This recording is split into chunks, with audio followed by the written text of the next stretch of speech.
Good afternoon, everyone, and welcome to this festival of Libra, the sign of balance and equilibrium. This afternoon, we have a special opportunity to meditate together at the exact time of the full moon, which will occur just around the time we are sounding the great invocation at the end of our group meditation. We know that the full moon period is actually a 5-day monthly cycle of preparation, safeguarding, and distribution, with the exact moment at the center point.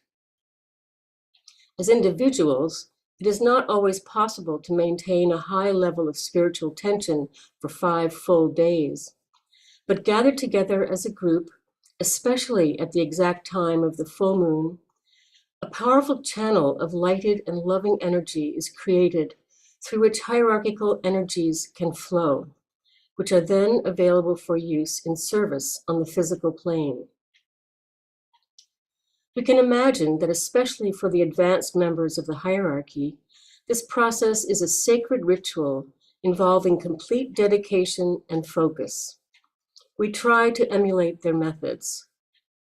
At the exact time of the alignment between the sun and moon, when these celestial bodies pause on opposite sides of the earth, a channel is created which allows not only the extraplanetary energies to flow into the system through the sun, but also facilitates the free flow of energies around and within the 3 planetary centers of Shambhala, hierarchy, and humanity.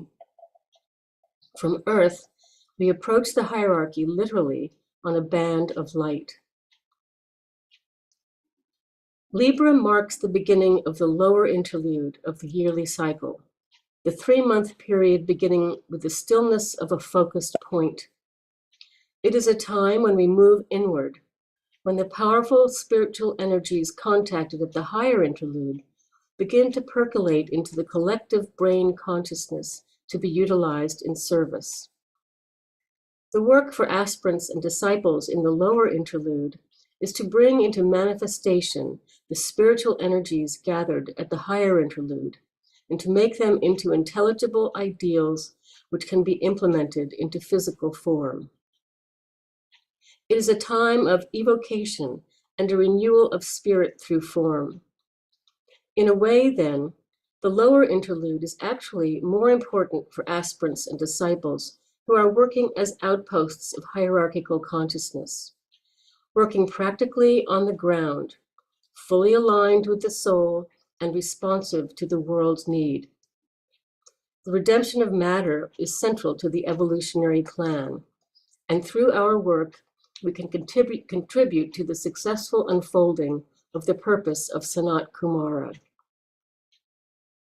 We are building a group field, a point of unified tension, which can help anchor cosmic energies into the earth and energetically contribute to the work of the Christ as he prepares to make his decision in a few short years about when to manifest physically.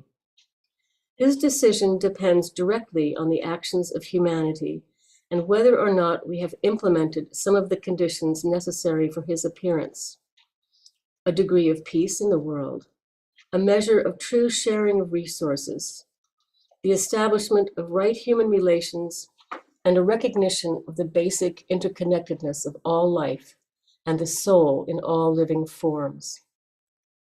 Looking at the current situation, it's clear there is still a great deal of work to do in establishing these requirements. But we also don't know what the Christ considers to be how much sharing, how much peace. The full moon period provides the opportunity to reaffirm our own dedication to the implementation of the divine plan and to the preparation for the reappearance of the Christ, a voiced affirmation we make every Thursday in the meditation for the reappearance when we state, "I have no other life intention." As we reflect on this affirmation, let us pause within the group field of tension and say together the affirmation of the disciple.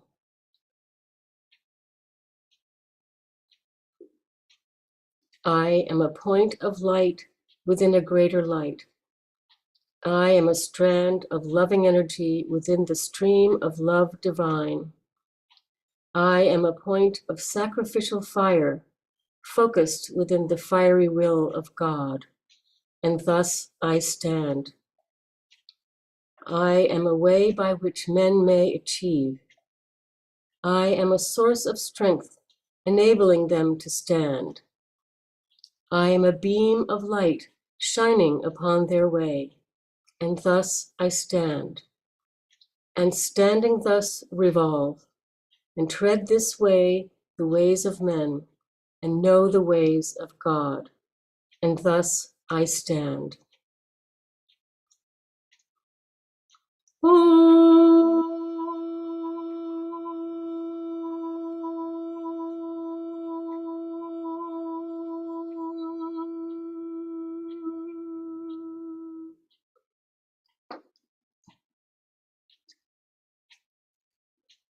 Libra symbolizes the principles of balance, peace, and equilibrium. It is interesting to note that the very beginning of Libra, around the 21st of September, also coincides with the International Day of Peace, a time when much of the world celebrates the hope and ideal of peace.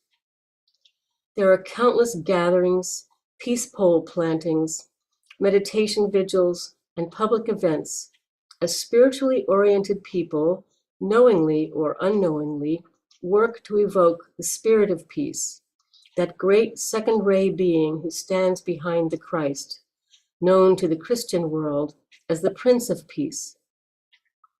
Groups focusing on a single idea in line with the divine plan can reach the center Shambhala, thereby evoking a powerful reaction from this center of perfect peace and unleashing a torrent of spiritual energy into the planet.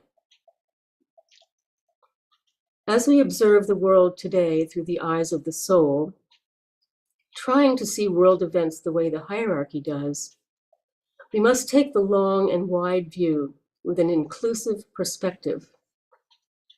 This helps us see beyond the day-to-day personal difficulties and challenges. With this outlook, it is obvious that there is a gigantic balancing process going on in all areas of human living, a process ruled by Libra, the cosmic scales. Although it is said that in Libra there are not violent swings between the pairs of opposites, it doesn't currently seem that way.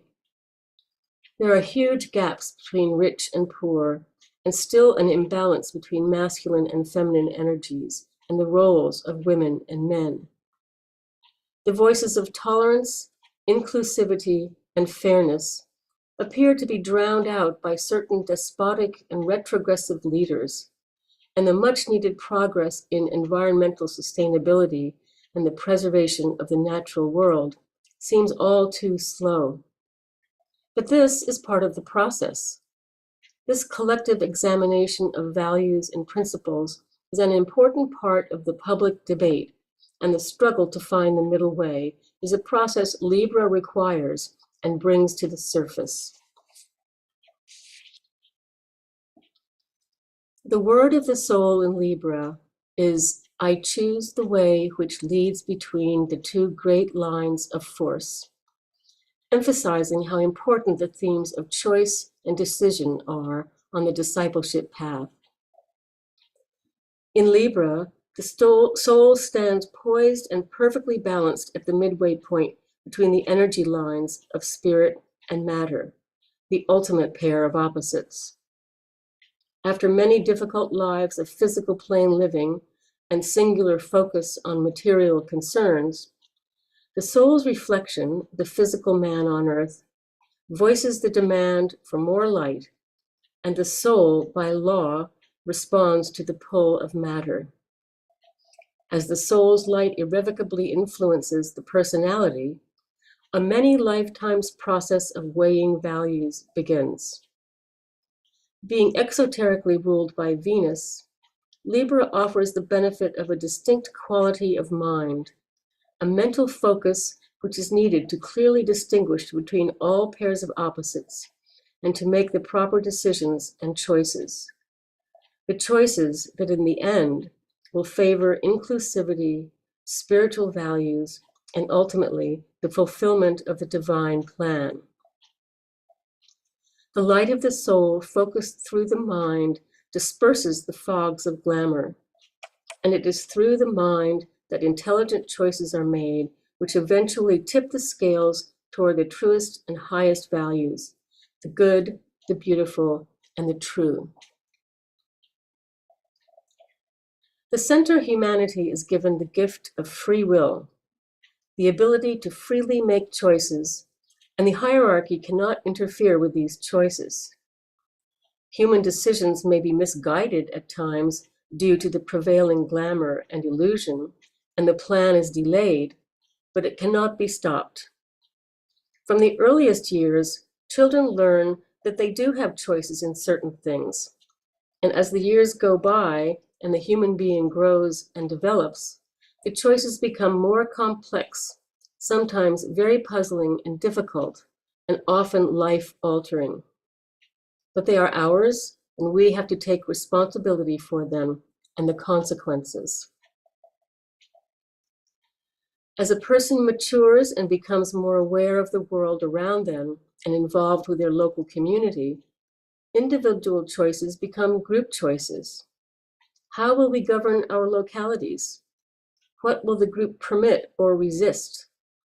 What are the qualities of the leaders we elect? What are their values? Towns and counties all have local governments that require the participation of ordinary people. States and countries that are participating in the democracy experiment involve the choices of large groups of people. It soon becomes clear that the best way to move forward is through active goodwill and working toward right human relations. These values reflect the soul and enable progress toward harmonious group relationships. The book by Alice Bailey, Education in the New Age, indicates how children can be taught to make the kinds of choices that will lead to a balanced life and to recognize how their decisions affect the whole. She writes, "Two energy factors which are recognized by human beings as life and knowledge, or as living energy and intelligence, are the two poles of a child's being. The task ahead of him is to develop consciously the middle or balancing aspect, which is love or group relationship. And in order that knowledge should be subordinated to the group need and interests, and that living energy should be turned consciously and with intention into the group whole.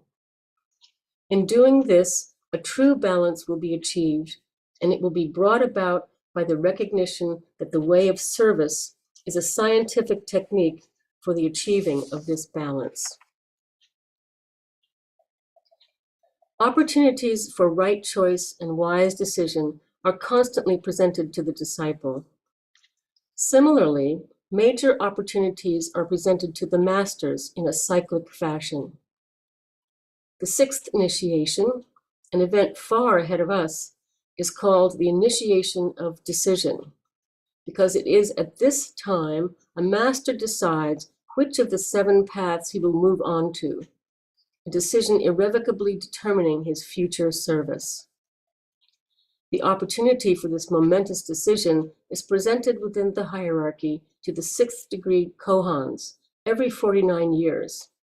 And we are told that the decision taken in 1952, quote, "will see a group of these higher initiates choose the path of their future livingness and being. But they will do so only after setting in motion certain energy forces which will creatively change matters on Earth," unquote. This passage in the book, The Rays and the Initiations, goes on to say that the decision made in 1952, quote, "will produce great changes in our modern civilization and will drastically and permanently affect the planet."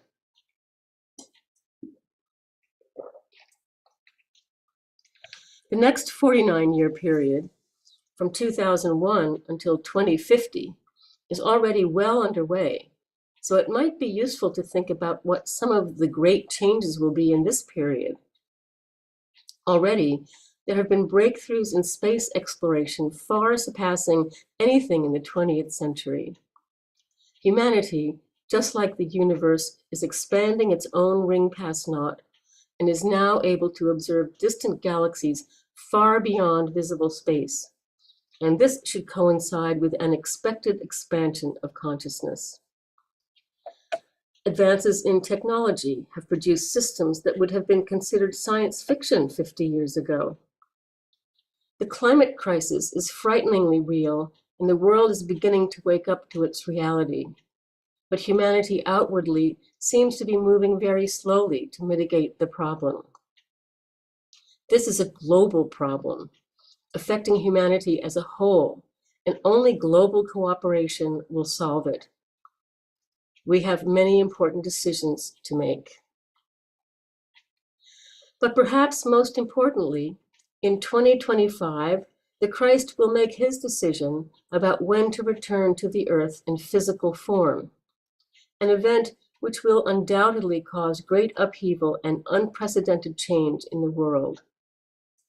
Can we visualize a time when world leaders emerge that are disciples and initiates working consciously under the influence of the Christ and his company?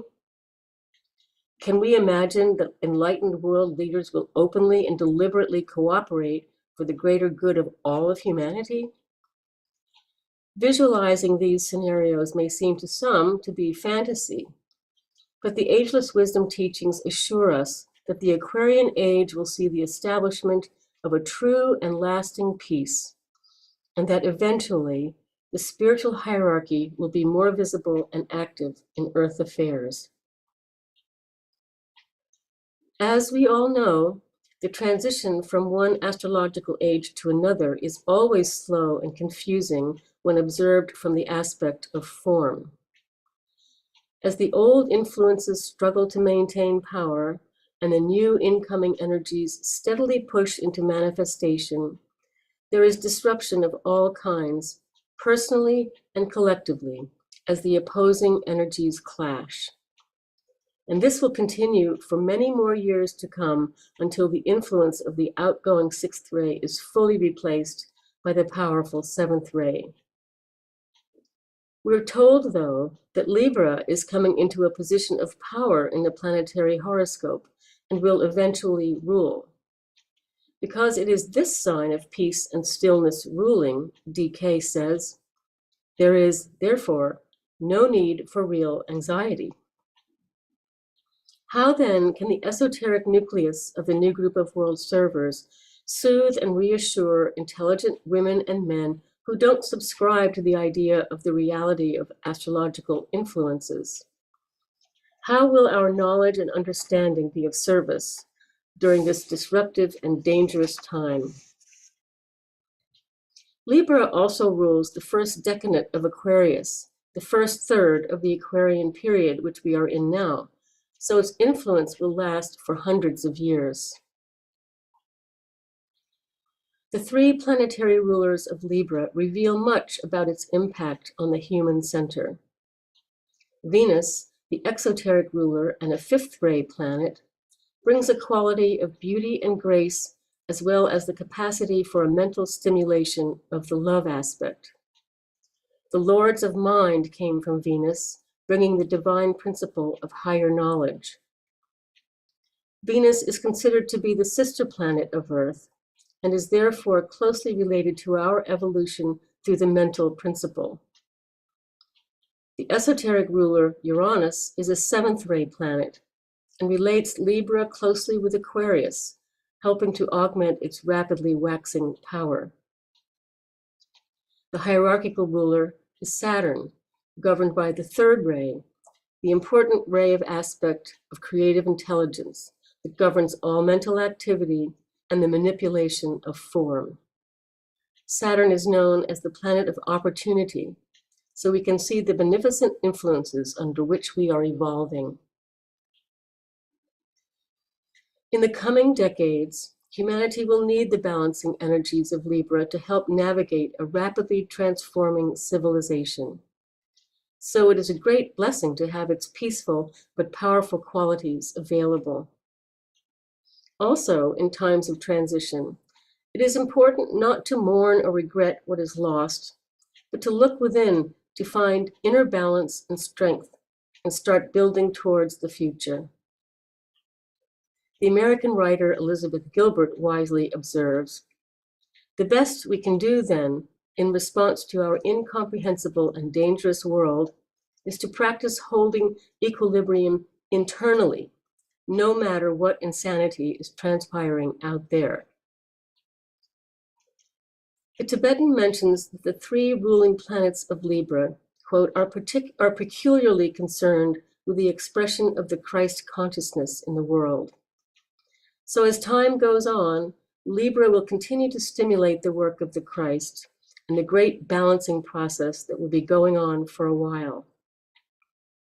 Let us reaffirm our dedication to the unfolding Christ consciousness as we renew our group spiritual tension in preparation for our united meditation.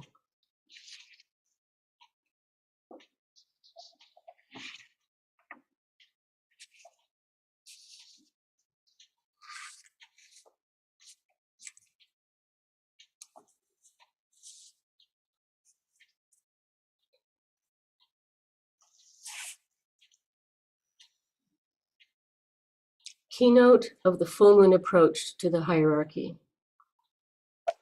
He who faces the light and stands within its radiance is blinded to the issues of the world of men. He passes on the lighted way to the great center of absorption. But he who feels the urge to pass that way, yet loves his brother on the darkened path, revolves upon the pedestal of light and turns the other way. He faces towards the dark, and then the 7 points of light within himself transmit the outward streaming light, and lo, the face of those upon the darkened way receives that light. For them the way is not so dark. Behind the warriors, twixt the light and dark, blazes the light of hierarchy.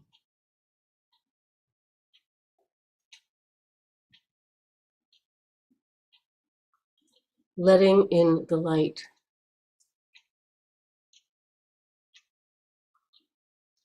Group fusion. We affirm the fact of group fusion and integration within the heart center of the new group of world servers, mediating between hierarchy and humanity. I am one with my group brothers, and all that I have is theirs. May the love which is in my soul pour forth to them. May the strength which is in me lift and aid them.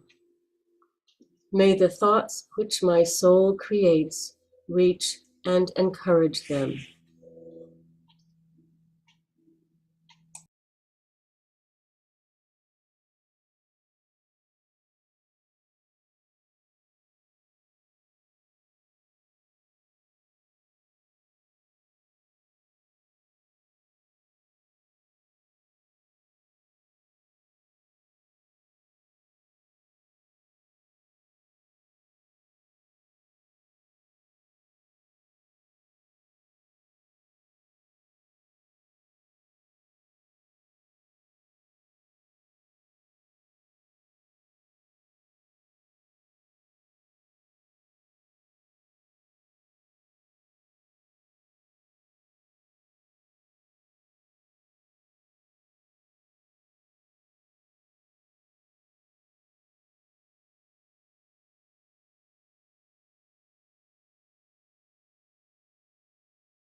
Alignment. We project a line of lighted energy towards the spiritual hierarchy of the planet, the planetary heart, the great ashram of Sanat Kumara, and towards the Christ at the heart of hierarchy.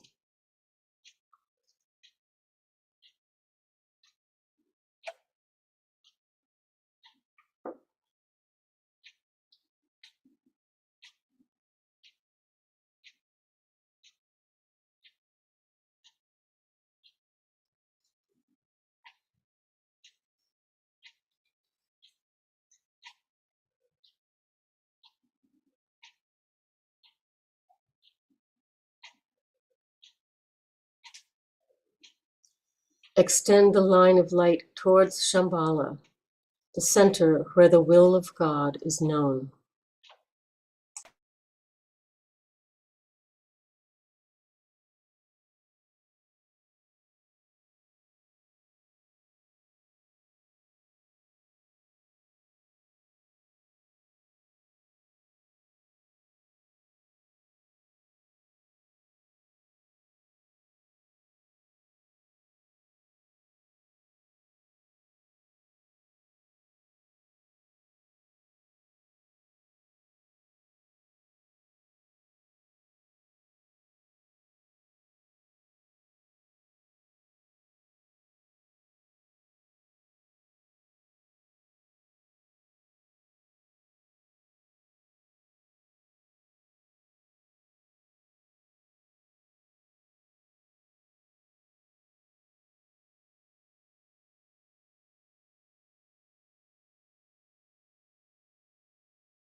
The higher interlude. Hold the contemplative mind open to the extraplanetary energies streaming into Shambhala and radiated through hierarchy. Using the creative imagination, endeavor to see the three planetary centers, Shambhala, hierarchy, and humanity, gradually coming into alignment and interplay.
Meditation on a seed thought for Libra.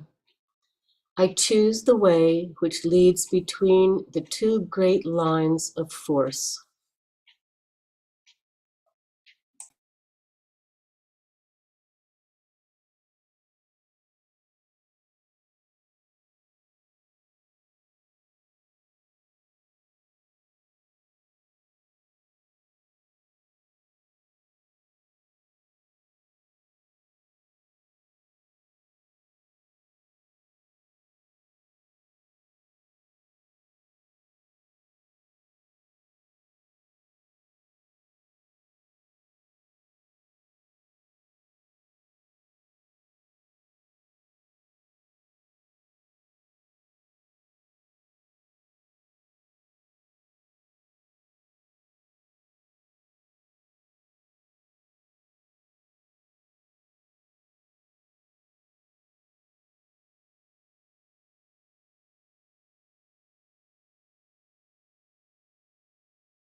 Precipitation.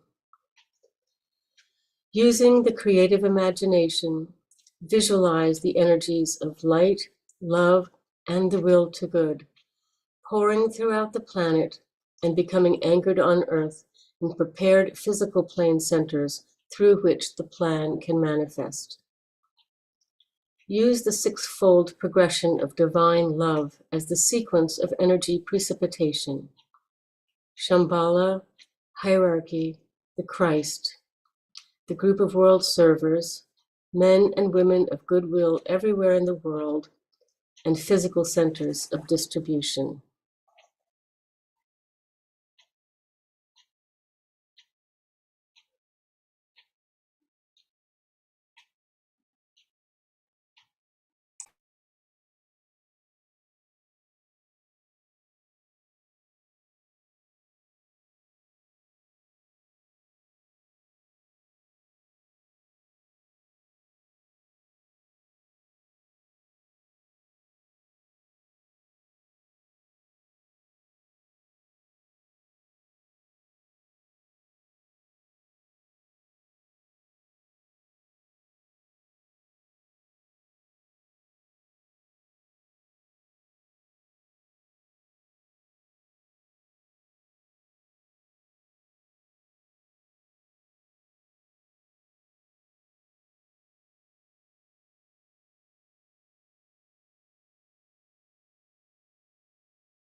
The lower interlude. Refocus the consciousness as a group within the periphery of the great ashram.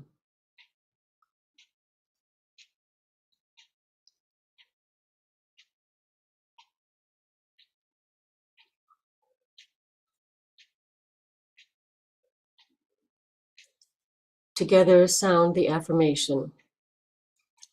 In the center of all love, I stand. From that center, I, the soul, will outward move. From that center, I, the one who serves, will work. May the love of the divine self be shed abroad in my heart, through my group, and throughout the world. Visualize the downpouring spiritual inflow released from Shambhala through the hierarchy and streaming into humanity through the prepared channel.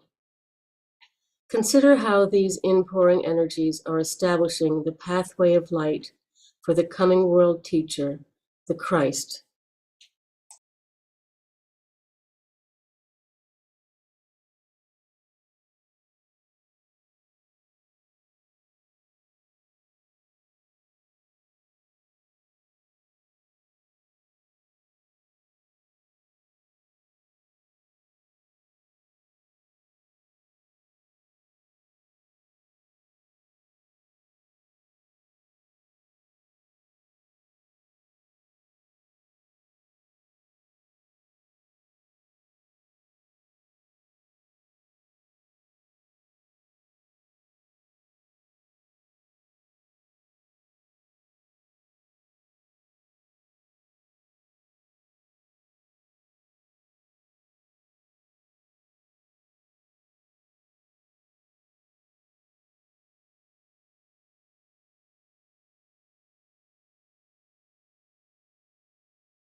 Distribution. As the great invocation is sounded, visualize the outpouring of light and love and power from the spiritual hierarchy through the 5 planetary inlets: London, Darjeeling, New York, Geneva, Tokyo, irradiating the consciousness of the whole human race. From the point of light within the mind of God, let light stream forth into the minds of men. Let light descend on earth. From the point of love within the heart of God, let love stream forth into the hearts of men. May Christ return to earth. From the center where the will of God is known, let purpose guide the little wills of men, the purpose which the masters know and serve.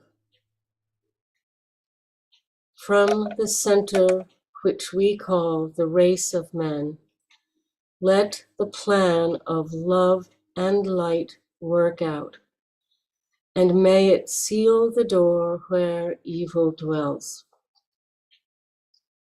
Let light and love and power restore the plan on earth.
Thank you, everyone.